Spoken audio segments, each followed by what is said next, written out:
नमस्कार dear students.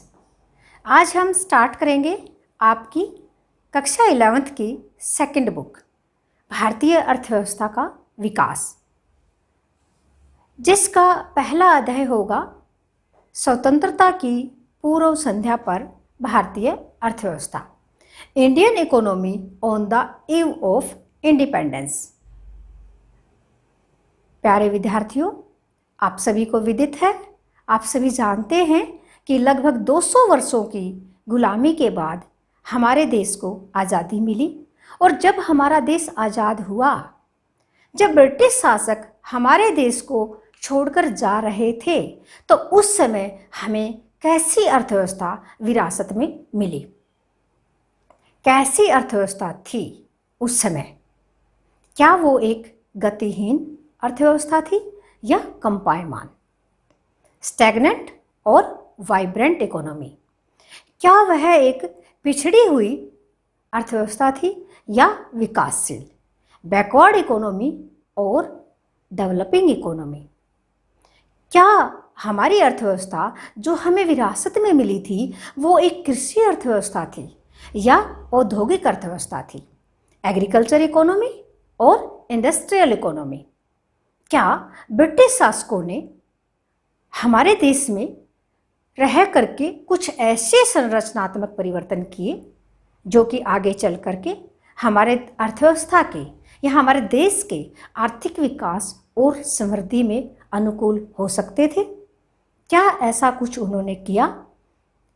इतने सारे प्रश्न हैं हमारे सामने और इन सभी प्रश्नों का हल हम आपको देंगे, लेकिन उससे पहले हम कुछ बिंदु, कुछ लक्षण, कुछ विशेषताओं पर प्रकाश डालेंगे जो कि आज के हमारे इस लेक्चर का मुख्य उद्देश्य होगा। डियर स्टूडेंट्स, आज हम जिन बिंदुओं पर प्रकाश डालने वाले हैं वो निम्नलिखित हैं। औपनिवेशिक शासन में आर्थिक विकास एवं समृद्धि स्तर।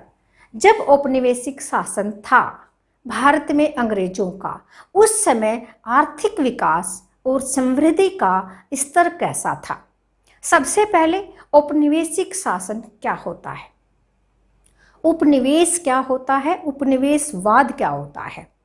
उपनिवेशवाद जब कोई शक्तिशाली और समृद्ध देश किसी निर्बल लेकिन प्राकृतिक संसाधनों से भरपूर देश पर कब्जा कर लेता है और उसके प्राकृतिक संसाधनों का दोहन करता है, उसका शोषण करता है और उसके प्राकृतिक संसाधनों को लूट लूट करके अपने देश में भेज देता है, तो इसको हम उपनिवेशवाद कहते हैं। और औपनिवेशिक शोषण, जैसे ब्रिटिश शासकों ने भारत को अपना उपनिवेश बनाया, उस पर कब्जा किया और इसका शोषण किया। कैसे कि किस प्रकार से उन्होंने यहाँ से धन, क्योंकि भारत ब्रिटिश शासकों के आने से पहले भारत एक सोने की चिड़िया कहलाता था और यहाँ के धन को लूट लूट करके इंग्लैंड भेज दिया गया, जिसको हम कहेंगे औपनिवेशिक शोषण। औपनिवेशिक शासन के दौरान किस प्रकार से उन्होंने हमारी अर्थव्यवस्था का औपनिवेशिक शोषण किया, आज हम इसके ऊपर चर्चा करेंगे। सबसे पहले हम लेते हैं औपनिवेशिक शासन में आर्थिक विकास एवं समृद्धि स्तर। औपनिवेशिक शासन में समृद्धि स्तर और आर्थिक विकास कैसा था? 1950 और 51 में प्रति व्यक्ति आय कितनी थी? 7,114 रुपये थी प्रति व्यक्ति आय और 2011-12 में 41,255 रुपये प्रति व्यक्ति आय होगी। और इसके बाद 2018-19 के जब हम आंकड़े देखते हैं तो ये 1,26,408 रुपये हो गई। आप यहाँ ध्यान देंगे कि जब हमारा देश आज़ाद हुआ था तो उस समय प्रति व्यक्ति आय थी केवल 7,114 रुपये, और आज यानी कि जो आंकड़े हमारे पास उपलब्ध हैं उसमें प्रति व्यक्ति आय लगभग है 1,26,408 रुपये। इसके बावजूद भी 2011 की जनगणना के अनुसार भारत में निर्धनता रेखा से नीचे बिलो पॉवर्टी लाइन 21.9, निर्धनता रेखा से नीचे लोग रह रहे हैं। यानी कि आज भी 21.9% लोग जनसंख्या, जो हमारे देश की जनसंख्या है, वो गरीबी रेखा से नीचे है।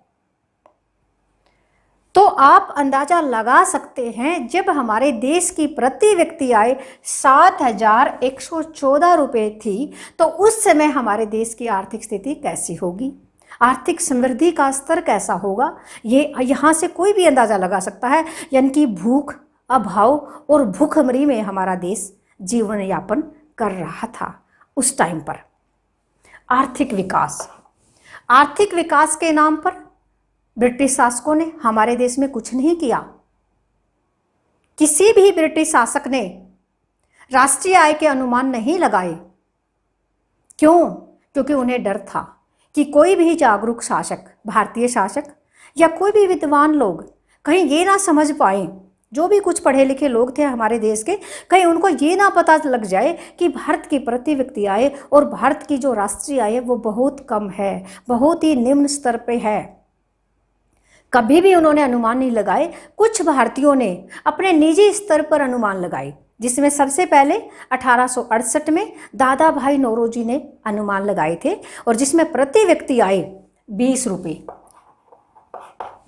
रुपये प्रति व्यक्ति आय जिन्होंने जो अनुमान लगाए थे वो थी। वार्षिक आय थी 1868 में अनुमान लगाए थे, सबसे पहले दादा भाई नौरोजी ने लगाए थे, और इसके साथ साथ दूसरे भारतीयों ने भी अनुमान लगाए थे, जिनमें प्रमुख थे doctor VKRV. Rao, doctor VKRV. Rao, doctor VKRV. Rao, doctor RC. Desai, William Digby, Findlay Shirras, इन्होंने भी राष्ट्रीय आय के अनुमान लगाए थे। लेकिन इन सभी में सबसे जो महत्वपूर्ण अनुमान थे वो डॉक्टर वी.के.आर.वी. राव के माने जाते हैं, क्योंकि उन्होंने वैज्ञानिक विधि से राष्ट्रीय आय के अनुमान लगाए थे। 1947-48 के समय के जो उन्होंने अनुमान लगाए थे वो क्या थे कि 320 रुपये प्रति व्यक्ति आय। 1947-48 में जो अनुमान लगाए थे तो प्रति व्यक्ति आय जो थी 320 रुपये थी। जीडीपी जो थी, यानी कि राष्ट्रीय आय में जो वृद्धि दर थी, वो 2% से भी कम थी। उस समय जो उनके अनुमान थे उनमें 2% से भी कम भारत की जो राष्ट्रीय आय थी उसमें वृद्धि दर थी। प्रति व्यक्ति आय में जो वार्षिक वृद्धि दर थी वो 0.5% थी, 0.5%। तो यहाँ पर हम देखेंगे, जब 0.5% प्रति व्यक्ति आय भी अगर नहीं बढ़ रही है तो वहाँ का आर्थिक विकास कैसा होगा उस समय का। यहाँ पर हम अंदाज़ा लगा सकते हैं कि ब्रिटिश शासकों ने भारतीय अर्थव्यवस्था में किसी प्रकार का भी कोई भी आर्थिक विकास नहीं किया था। तो इससे क्लियर हो जाता है कि औपनिवेशिक शासन में भारतीय अर्थव्यवस्था का आर्थिक विकास और समृद्धि स्तर कैसा था, ना के बराबर था। हमारी अर्थव्यवस्था बिल्कुल पिछड़ी हुई थी। सेकंड हम लेते हैं, सेकंड जो पॉइंट है व्यावसायिक संरचना। व्यावसायिक संरचना, ये ऑक्यूपेशनल जो स्ट्रक्चर्स है उसके बारे में अब हम बात करेंगे। व्यावसायिक संरचना कैसी थी, यानी कि जो कोई भी अर्थव्यवस्था होती है उसको 3 क्षेत्रों में बांटा जाता है। क्षेत्रवार क्या प्रगति थी उस टाइम पे, तो 3 क्षेत्र यहाँ हमने लिए हैं, प्राइमरी, सेकेंडरी और टर्सरी। यहाँ पर 3 क्षेत्र हैं। और ये व्यावसायिक संरचना क्या थी, इसको 2 आधार पर 2 तरह से हम दर्शाएंगे। एक तो जो राष्ट्रीय आय थी, जीडीपी में जो योगदान है प्रत्येक सेक्टर का, प्राथमिक क्षेत्र, द्वितीयक क्षेत्र और तृतीयक क्षेत्र, तीनों क्षेत्रों का राष्ट्रीय आय में योगदान क्या था। और दूसरे तरीके से, दूसरे वे में हम क्या करेंगे कि जो यहाँ पर जो राष्ट्रीय आय में जो कार्यशील जनसंख्या थी उसका भाग कितना था, वो कितने प्रतिशत योगदान था। तो सबसे पहले हम जीडीपी में, भारत की जो जीडीपी थी उस समय पे 1938-39 की कीमतों पर, और ये जो डाटा हमने लिए हैं इसका जो सोर्स है वो कहाँ से लिए, economic history of modern India page 42 पर से। वहाँ से हमने डाटा लिए हैं और ये डाटा क्या बोल रहे हैं कि भारत की जो जीडीपी थी उसमें 58.7% जो आय थी वो प्राथमिक क्षेत्र से थी। प्राथमिक क्षेत्र से आय इतने परसेंट थी, ये लगभग 59%। और द्वितीय क्षेत्र जिसमें उद्योग, निर्माण, विनिर्माण आदि होते हैं उससे 14.3% आय थी। और तृतीय क्षेत्र जो टर्सरी सेक्टर है जिसको हम सेवा क्षेत्र भी कहते हैं उससे 27% आय में योगदान था। यहाँ पर हम देखेंगे कार्यशील जनसंख्या किस प्रकार से बटी हुई थी। ये प्राथमिक क्षेत्र है। प्राथमिक क्षेत्र में यहाँ पर ये जो डाटा है ये क्या कह रहे हैं, ये सेंसस ऑफ इंडिया 2001 से हमने जो स्रोत है आंकड़ों का वहाँ से लिए हैं। ये देखिएगा सेंसस ऑफ इंडिया 2001, यहाँ पर 72.7 लगभग 73% जनसंख्या, 73% जनसंख्या, ये 1951 के आंकड़े हैं। लेकिन अब यहाँ मैं क्लियर कर देती हूँ 70% से और 75% तक जनसंख्या कृषि में या प्राथमिक क्षेत्र में कृषि, मछली पालन, पशुपालन, खनन उत्खनन आदि में लगी हुई थी। 72.7 यानी कि लगभग 73% जनसंख्या। और उद्योग धंधों में यानी कि निर्माण और विनिर्माण में केवल 10.1% जनसंख्या लगी हुई थी। और 17.2% जो जनसंख्या थी वो तृतीय क्षेत्र में थी। अब हम यहाँ से अंदाज़ा लगा सकते हैं अगर इन दोनों को जोड़ दिया जाए, सेकेंडरी सेक्टर और टर्सरी सेक्टर को, तो भी कृषि क्षेत्र यानी कि प्राथमिक क्षेत्र इससे भारी पड़ता है। इसे क्या अनुमान लगाया जा सकता है कि भारत में जो कृषि से जो आय थी, यहाँ पर हम आय का भी देखेंगे, कृषि से जो आय थी लगभग 59% थी जीडीपी में। जबकि दूसरे देशों से अगर हम तुलना करते हैं तो उनके वहाँ पर जीडीपी में जो योगदान होता है कृषि का बहुत कम था। जैसे यूके यानी कि इंग्लैंड का केवल 2%, यूएसए का 2%, जर्मनी का 4% और जापान का 12% योगदान था। इससे क्या प्रूव होता है, क्या सिद्ध होता है कि हमारा देश, हमारी अर्थव्यवस्था बिल्कुल एक कृषि प्रधान अर्थव्यवस्था बनकर रह गई थी।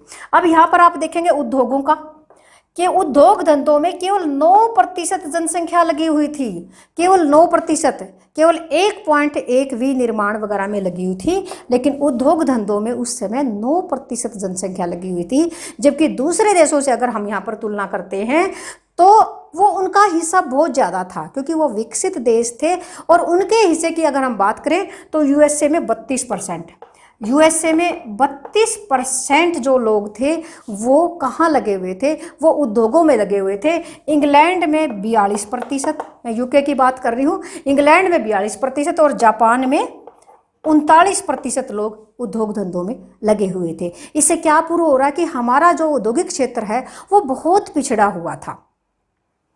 और यहाँ पर आप देखेंगे 17.2, कोई भी अर्थव्यवस्था होती है वो विकासशील या विकसित तब होती है जब उसमें तृतीय क्षेत्र का योगदान सबसे अधिक होता है। जैसा कि आज है हमारे देश में, आज हमारा देश विकासशील है और वो दिन दूर नहीं है जब विकसित हो जाएगा, क्योंकि जो तृतीय क्षेत्र है उसका लगभग 55% जो आमदनी है, 55% जीडीपी में जो हिस्सा है वो कहाँ से मिल रहा है आज हमें, यहाँ से, यानी कि डबल हो चुका है, तृतीय क्षेत्र से है। आज हम विकसित, विकासशील हमारी अर्थव्यवस्था है। तो कोई भी देश विकासशील या विकसित कब होता है, जब तृतीय क्षेत्र का हिस्सा सबसे ज़्यादा होता है। लेकिन यहाँ पर केवल बहुत कम हिस्सा था, बिल्कुल शिशु अवस्था में था तृतीय क्षेत्र, क्योंकि तृतीय क्षेत्र में जो सुविधाएं होती हैं वो क्या होती हैं, यातायात, संचार, शक्ति, ऊर्जा के साधन होते हैं, बैंकिंग होता है, जो कि आधारिक संरचना होती है किसी देश की, उसकी वहाँ पर अवहेलना की गई थी। तो ये हमने बताया आपको कि व्यावसायिक संरचना, भारतीय अर्थव्यवस्था जब उस टाइम पे थी, जब हमारा देश आज़ाद हुआ था, तो उस समय पे व्यावसायिक संरचना कैसी थी। नेक्स्ट है कृषि क्षेत्र। अब हम बात यही कर रहे थे कि कृषि क्षेत्र कैसा था। कृषि क्षेत्र बिल्कुल हमारा पिछड़ा हुआ था। हमारी जो कृषि थी वो बिल्कुल पिछड़ी हुई थी। क्यों? क्योंकि सबसे बड़ी बात थी कि जितनी डिमांड थी उतनी उत्पादकता नहीं थी, यानी कि मांग अधिक थी और जो सप्लाई थी वो कम थी। यानी कि कृषि के अंदर एक तो बहुत कम, यहाँ पर देखिएगा जो कृषि थी 13.13 करोड़ हेक्टेयर पर ही कृषि की जाती थी। केवल 13 करोड़ हेक्टेयर भूमि पर कृषि की जाती थी और केवल 527 लाख टन। मैं यह खाद्यान्न के उत्पादन की बात कर रही हूँ मैं। 527 लाख टन खाद्यान्न का उत्पादन उस समय हुआ था, यानी कि मैं 1947-48 की हम यहाँ पर बात कर रहे हैं। यानी कि कृषि में जो उत्पादन और उत्पादकता बहुत कम थी। वो कैसे, यहाँ पर मैंने एक चार्ट बनाया है, यहाँ पर आप देखेंगे उत्पादन और उत्पादकता। ये देखिएगा उत्पादन लाख टन में, यहाँ 1947 में मैं यहाँ पर गेहूं का और चावल का दो खाद्य जो फसलें हैं उनका हमने आंकड़े लिए हैं। गेहूं जो है 64 लाख टन गेहूं का उत्पादन हुआ 1947 में, और अब मेरे पास जो आंकड़े हैं वो 2016-17 के हैं। वहाँ पर उत्पादन कितना हो गया, 984, 64 लाख टन से बढ़कर 984, यानी कि 1947 में जो 64 लाख गेहूं का उत्पादन था वो 15 गुना बढ़ गया 2016-17 में। कितना ज़्यादा उत्पादन हो गया, यानी कि 15 गुना उत्पादन बढ़ गया। और चावल का उत्पादन जो 220 लाख टन था, जो कि 2016-17 में 1102 लाख टन हो गया, जो कि 5 गुना बढ़ गया। तो आप अंदाज़ा लगा सकते हो कि उस टाइम पे हमारी कृषि कितनी पिछड़ी हुई थी, कितना कम उत्पादन था। इसी तरह से उत्पादकता क्या होती है कि कितने किलोग्राम प्रति हेक्टेयर उत्पादन हुआ। यहाँ पर आप देखेंगे 1947 में 660 किलोग्राम प्रति हेक्टेयर उत्पादकता थी, जबकि 3216 किलोग्राम प्रति हेक्टेयर जो उत्पादकता 2016-17 में बढ़ गई, यानी कि उत्पादकता 5 गुना बढ़ गई। 1947 में चावल की जो उत्पादकता थी 665 किलोग्राम प्रति हेक्टेयर थी, जो कि 2550 किलोग्राम प्रति हेक्टेयर 2016-17 में बढ़ गई, जो कि लगभग 4 गुना 3.8 गुना हो गई थी। तो ये आपने देखा कि कृषि जो थी वो कृषि का जो क्षेत्र था वो वहाँ पर उत्पादन और उत्पादकता का जो स्तर था वो बहुत कम था, यानी कि उत्पादन और उत्पादकता बहुत कम थी। क्यों, इसका क्या कारण था? क्योंकि उनकी जो भू राजस्व प्रणालियाँ थी, लैंड टेन्योर सिस्टम था, वो बहुत ही खराब था।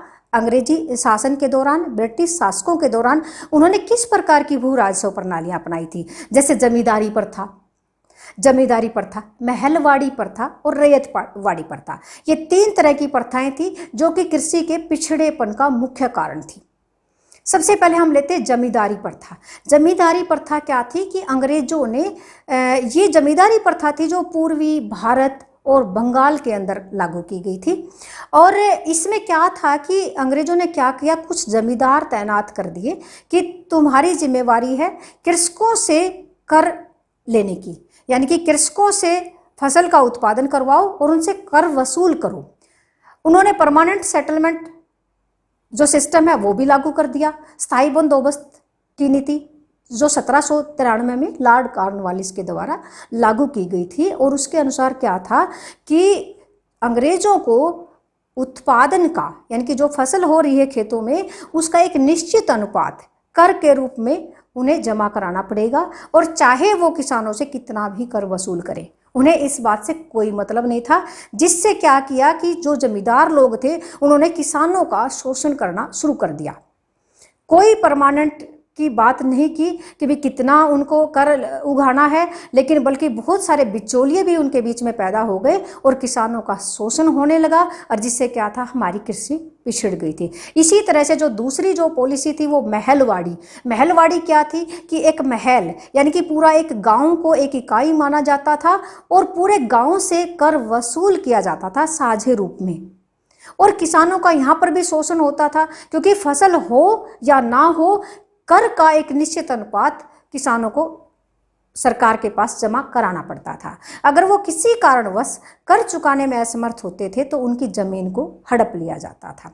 तीसरी जो प्रणाली थी वो थी रैयतवाड़ी। रैयतवाड़ी में क्या था कि किसान का और ब्रिटिश सरकार का, अंग्रेज़ों का डायरेक्ट रिलेशन था, सीधा संबंध था। उनको किसानों को अंग्रेज़ों के पास डायरेक्ट टैक्स जमा यानी कि कर जमा कराना पड़ता था। अगर किसी वजह से खेती यानी कि खेतों में फसल नहीं हो पाती थी तो भी उन्हें जमा कराना पड़ता था, नहीं तो उनकी ज़मीन को उनसे हड़प लिया जाता था। यानी कि इस तरह की जो पॉलिसी थी, जिससे क्या हुआ कि हमारी जो कृषि थी वो पिछड़ गई थी। एक उन्होंने क्या किया कि हमारे जो किसान थे उनसे ज़बरदस्ती नकदी फसलों का उत्पादन करवाया, क्योंकि उनके जो उद्योग जो पनप रहे थे इंग्लैंड के अंदर, उन्हें ज़रूरत थी कच्चे माल की। उन्होंने नील की खेती करवाई, और नील की फसल यानी कि नील की खेती एक ऐसी खेती है जहाँ भी, जिस खेत में भी अगर आप एक बार नील की खेती कर लोगे तो उसके बाद वो ज़मीन बंजर हो जाती थी, और बंजर होने के बावजूद वहाँ पर अन्न का एक दाना भी दोबारा नहीं उगता था। इस प्रकार से यहाँ की जो उर्वरा शक्ति थी, हमारी जो खेती बाड़ी थी, उसका विनाश किया अपने स्वार्थ के लिए अंग्रेज़ों ने। तो यहाँ पर इतने सारे जो ये कार्य उन्होंने किए थे, इससे प्रतिकूल प्रभाव पड़ा था हमारी कृषि के ऊपर। तो यहाँ पर क्या दिखाया गया कि भारतीय जो कृषि थी वो बिल्कुल पिछड़ी हुई उस समय हमें मिली थी। लेकिन मध्यकालीन भारत के अंदर जब मुगल शासक थे तो एक फ्रांसीसी यात्री हमारे देश में आया था, और उन्होंने क्या कहा, वो क्या लिखते हैं, उन्होंने 12 वर्ष तक यहाँ पर रहे भी थे वो 12 वर्ष तक, और वो क्या लिखते हैं भारतीय खेती के बारे में। बर्नियर क्या कहते हैं कि भारतीय खेती दुनिया की जितनी भी खेती है उन सबसे बेहतर है। उन्होंने यहाँ तक भी लिखा है कि इजिप्ट की खेती यानी कि मिस्र देश की जो खेती है, जो नील नदी के कारण बहुत ही उपजाऊ है वहाँ की ज़मीन और बहुत ज़्यादा फसल वहाँ पर होती है, कहा इजिप्ट की खेती से भी बेहतर भारत की खेती है। तो मैं यहाँ पर क्या कहना चाहती हूँ कि यहाँ पर जो दूसरे देशों से जो यात्री आते थे वो भी हमारे देश की धन संपदा का, हमारी कृषि का गुणगान करते थे। अंग्रेजों ने हमारे देश का शोषण किया, हमारी अर्थव्यवस्था का शोषण किया, जबकि वो भी इस बात का लोहा मानते थे कि भारतीय जो कृषि है, भारत जो देश है, उनके देश के लिए, उनके साम्राज्य का आधार है। अब इसी सिलसिले में मैं एक और बात बताती हूँ तुम्हें कि ब्रिटिश वायसराय जो कि जिनका नाम था विक्टर अलेक्जेंडर ब्रूस, 1894 में क्या लिखते हैं, क्या कहते हैं, वो कहते हैं कि भारत हमारे साम्राज्य की धुरी है। भारत हमारे साम्राज्य की धुरी है। यदि हमारा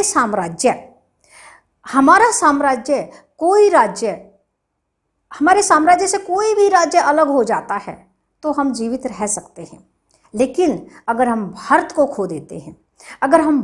खो देते हैं तो हमारे साम्राज्य का सूर्यास्त हो जाएगा, अर्थात हम तो यहाँ से बिल्कुल ही, हमारा सूर्य ही अस्त हो जाएगा। देखो ऐसी वर्डिंग उन्होंने की, ऐसा वो लिखते हैं। तो इससे क्या सिद्ध होता है कि उनके उद्योग धंधे, इंग्लैंड के अंदर, ब्रिटेन के अंदर जो भी औद्योगिक क्रांति आई थी उसका आधार था भारतीय अर्थव्यवस्था, और किस प्रकार से उन्होंने इसको लूटा, इसका शोषण किया, यहाँ पर ये दिखाता है। नेक्स्ट हम करते हैं औद्योगिक क्षेत्र।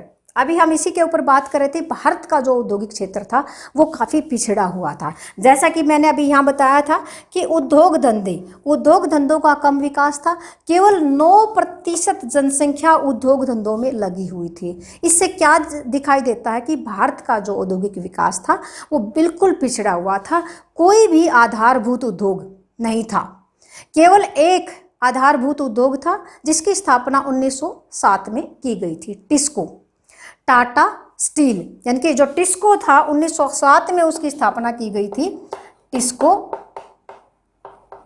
Tata iron and steel company, TISCO. केवल एक आधारभूत उद्योग को छोड़ करके बाकी कोई भी आधारभूत उद्योग नहीं था। क्यों? क्योंकि उन्होंने उद्योगों का विकास नहीं किया था। कुटीर और लघु उद्योगों का विकास नहीं किया, उनका पतन किया। क्यों? क्योंकि वो नहीं चाहते थे कि भारत में जो भी छोटे छोटे उद्योग हैं वो पनपे, क्योंकि उन्हें अपना माल बेचना था। तो उनका शोषण किया, उनका विकास किया, उनका विकास नहीं किया। अपने देश में जो उद्योग धंधों का विकास किया था उसके लिए उन्हें सिर्फ यहाँ से कच्चा माल चाहिए था। और यहाँ के उद्योग धंधे थे, लघु और कुटीर जो उद्योग धंधे थे, उनका विनाश किया। और उपभोक्ता पदार्थ उद्योगों का बहुत कम विकास किया। कपड़ा, जूट, चीनी, माचिस, ऐसे छोटे छोटे उद्योग धंधे उन्होंने लगाए थे, लेकिन उनमें जो पूंजी लगाई थी उसका ब्याज और उनसे जो मुनाफा, जो प्रॉफिट होता था, उसको वो इंग्लैंड भेज देते थे, यानी कि हमारे देश के लिए कुछ भी नहीं बचाते थे। तो इस प्रकार से आपको पता चल गया है कि हमारा औद्योगिक ढांचा यानी कि औद्योगिक क्षेत्र कितना पिछड़ा हुआ था। यहाँ तक कि सार्वजनिक क्षेत्र के उद्यमों की भी बहुत ज़्यादा कमी थी। सार्वजनिक क्षेत्र के जो उद्योग थे उनकी भी अवहेलना की गई थी। नेक्स्ट हम लेते हैं जनांक की स्थिति। जनांक की स्थिति क्या थी उस समय? देखो, सबसे पहले जो जनगणना की गई थी वो 1881 में जनगणना की गई थी। और जब जनगणना की गई थी तो ये भी बता देते हैं कि उस समय जन्म दर भी बहुत ज़्यादा थी और मृत्यु दर भी बहुत ज़्यादा थी। 1921 एक ऐसा वर्ष था जिसमें जनसंख्या वृद्धि जो थी वो ऋणात्मक रही थी। जन्म दर कम थी और मृत्यु दर ज़्यादा थी। उसे महान विभाजन का वर्ष कहा जाता है। साक्षरता दर बहुत कम थी, केवल 16% साक्षरता दर थी उस टाइम पे। महिला साक्षरता दर न के बराबर थी, केवल 7% महिलाएं पढ़ी लिखी थी, यानी कि साक्षरता दर थी। जीवन प्रत्याशा केवल 32 वर्ष थी, 32 वर्ष जीवन प्रत्याशा थी। और शिशु मृत्यु दर सबसे अधिक थी, 218, यानी कि प्रति 1000 शिशु के पीछे 218 शिशु की मृत्यु हो जाती थी, कि शिशु मृत्यु दर इतनी ज़्यादा अधिक थी। तो इससे क्या प्रूव हो रहा है, इससे क्या साबित होता है कि उस टाइम पे जो जनांकिकीय स्थिति थी वो कैसी थी। इससे क्या दिखाई देता है कि उस टाइम पे चिकित्सा सुविधाएं बिल्कुल नहीं थी, अंधविश्वास थे, ज़्यादातर लोग अनपढ़ थे, 85% लोग गांव में रहते थे और अंधविश्वासों में फंसे हुए थे, यानी कि ओल्ड फोर्टिफिकेशंस वहाँ पर प्रिवेल्स था। तो मैं यहाँ बता रही हूँ कि किस प्रकार के वहाँ पर जनांकिकीय जो स्थिति थी वो कैसी थी। नेक्स्ट हम लेते हैं विदेशी व्यापार। उस टाइम पे जो विदेशी व्यापार था वो कैसा था? अंग्रेजों के आगमन से पहले जब मध्यकालीन भारत था उस टाइम पे हमारा जो विदेशी व्यापार था वो चरम सीमा के ऊपर था।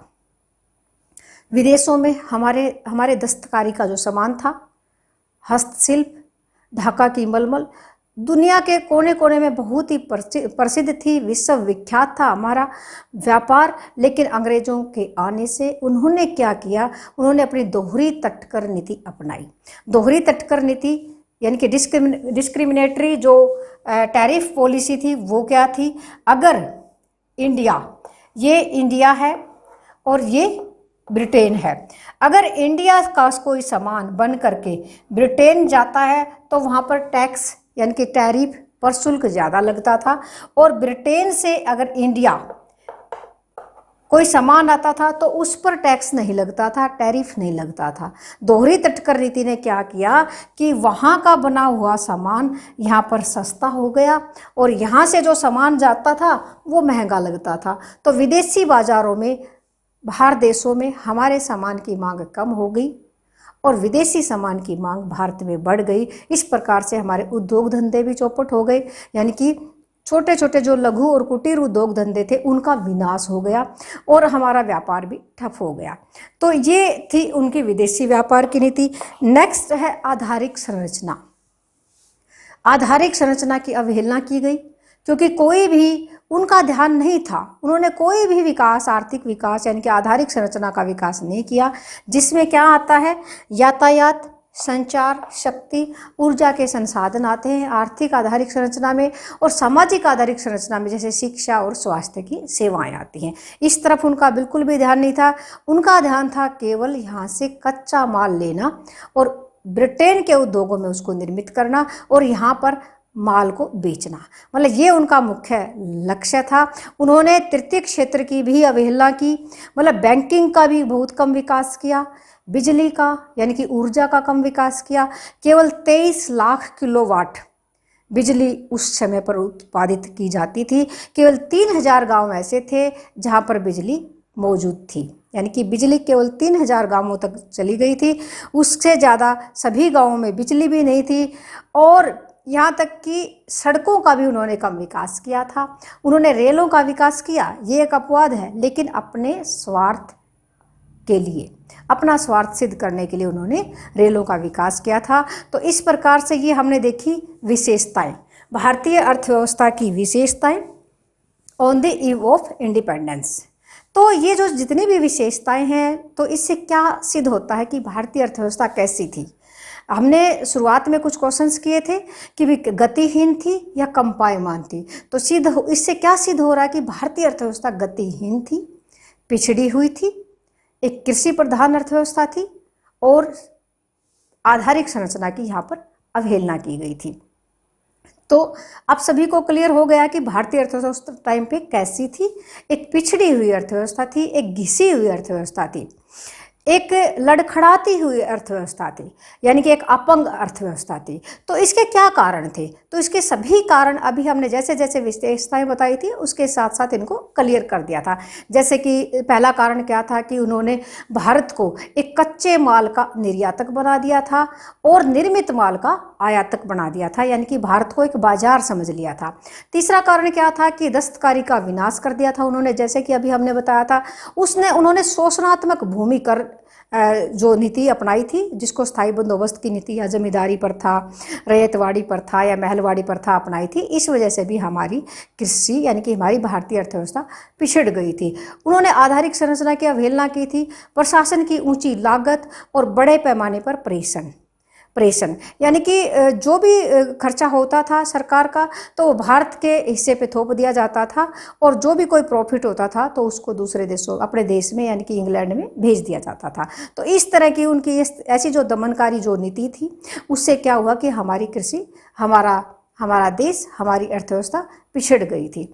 तो डियर स्टूडेंट्स, मैं उम्मीद करूँगी आपको ये जो लेक्चर है अच्छे से समझ में आया होगा, और इसी के साथ मैं आपसे विदा लेती हूँ। Thank you.